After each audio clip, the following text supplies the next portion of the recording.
Hi y'all.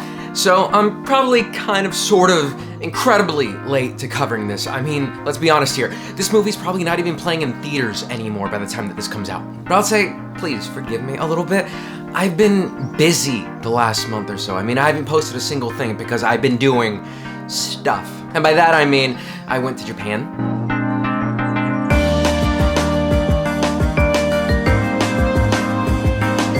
I didn't really record all too much footage, but I did record some stuff, and eventually I will make a video going further in depth with my little journey that I had with my first time experiencing Japan as a whole. But spoilers, that trip was very fun. And so if the title didn't already give it away, the thing that I wanted to talk about today was the movie known as Suzume, or in Japan, Suzume no Tojimari. As always, I'm Bayful. And I want to preface this by saying that I am a big Makoto Shinkai fan. I think that almost everything that he's done is absolutely spectacular, and I just eat it up every single time it's handed to me. I can say it about Garden of Words, 5 centimeters a second, or the goddamn masterpiece known as Your Name. This man has hit so much more than he's missed. And even when a movie that he makes comes out and we all think that it's like mid or just okay, yes, I'm looking at you, weathering with you. The visuals always come out looking spectacular. It's something that you can never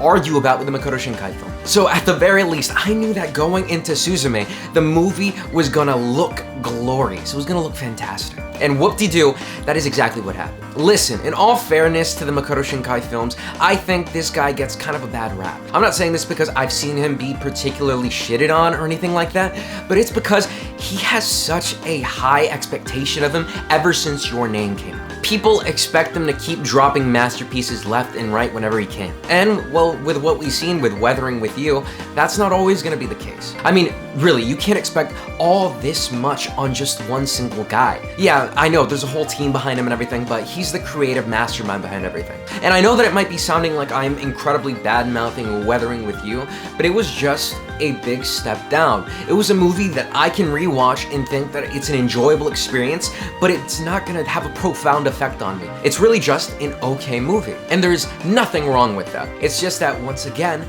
just how I went into Suzume knowing that it was gonna look fantastic, I was also expecting the story to be filled with a lot of cliches and repeated tricks and elements that Shinkai just loves to implement in every single one of his stories. And again, I was not wrong about that too. We get so much of that stuff in this movie that it makes you go, damn, this guy is actually really limited in his whole creative storytelling aspect of things. It's almost always the same kind of premise. But the big difference that I think this has with Weathering With You is that I actually felt that it was kind of a bit more refreshing. Suzume, right from the very beginning, is a movie that embraces the fantastical elements of its own world. And by that I mean that if the art wasn't done in this particular Shinkai style, you could have told me that Studio Ghibli had made it and I would have believed you. It's that same sort of whimsical nature that you could expect from a Ghibli film. And that's not an accident either, because you can tell that there's a crap load of homages littered in this entire film here. It was pretty much Shinkai trying to play his hand at writing and directing one of their films.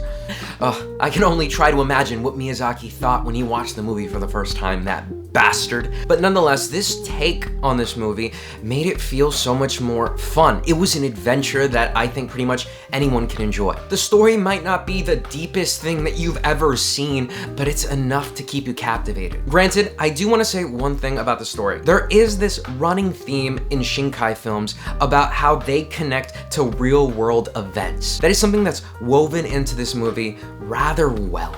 I mean, it fits with the whole themes of what's happening in the world around them and with the characters' backstories. I think that this entire aspect really adds to the whole believable nature to these characters. I mean, you can really feel for their backstories when they're talking about it because you know what the event they're referencing is. Suzume, our protagonist, is this normal high school girl that just ends up following these characters on this adventure. And unlike other animes and other movies where it makes absolutely no sense as to why this character would be tagging along, it actually fits her rather well. You understand where she's coming from once you get her backstory, once you see her relationship with her family. On that note in particular, the relationship between Suzume and her aunt is a big driving factor in this story, because you really understand them and why they are as they are now in this particular time. Sota, our male protagonist is kind of sort of like the whimsical guy. You can already kind of expect where I'm going with this. He's the male equivalent of the manic pixie dream girl, kind of like how Hal in Howl's Moving Castle is. And I bring him up in specific because Hal is someone that has been compared to Sota in a lot of different ways. I mean, they're both magical guys with long hair, but they are very, very different still. And the way that the story progresses is very simple. They go from point A to point B to point C. And while they're doing the things that they need to do, there's this like cool visual factor that plays in every single time that they're achieving a goal. Does it get repetitive at times? Yeah, but it always hits. I guess this is where I should talk about the audio aspect of the movie, because that music was goddamn beautiful. And I say this knowing that a lot of you probably love the Radwimp soundtrack in Your Name. I mean, how could you not? I absolutely adore it. But you're not gonna get Radwimps in this movie until, like, you know, the credits start to roll. What you're gonna hear are those ominous notes that you hear in the trailer. That do do do do do do do do.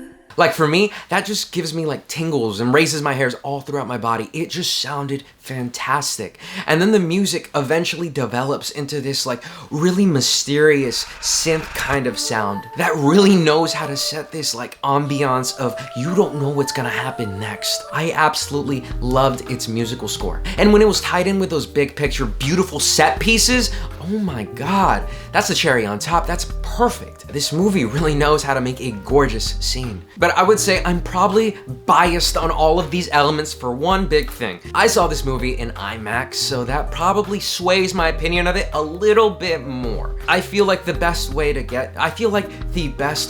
see a Shinkai film is on the big screen. That is the best way to enjoy the animation and that sound. I kind of feel bad if you didn't see this movie in theaters because I gotta be honest, this is where you would have enjoyed it the most. There's only one aspect in the entire story that I think is gonna get people divided, and that is the little switch up that happens in the middle. I mean, every Makoto Shinkai is kind of the same in this regard. There's always the first half of the movie, something happens, and then the second half of the movie is kind of a different movie. Same thing happens here. In the first half of the movie, there's lots of lights, there's lots of adventure, some goofiness to it, and in the second half, it's kind of more like a road trip movie. And at the very end, the two halves come together and pretty much bring resolution to the entire story. Now, some people are probably gonna prefer the second half, and some people are probably gonna prefer the first half. I honestly don't prefer one over the other because I think you need both halves to make this movie possible. It's just that tonally, they are very different, and you're definitely gonna notice it. At the end of the day, I can say that Suzume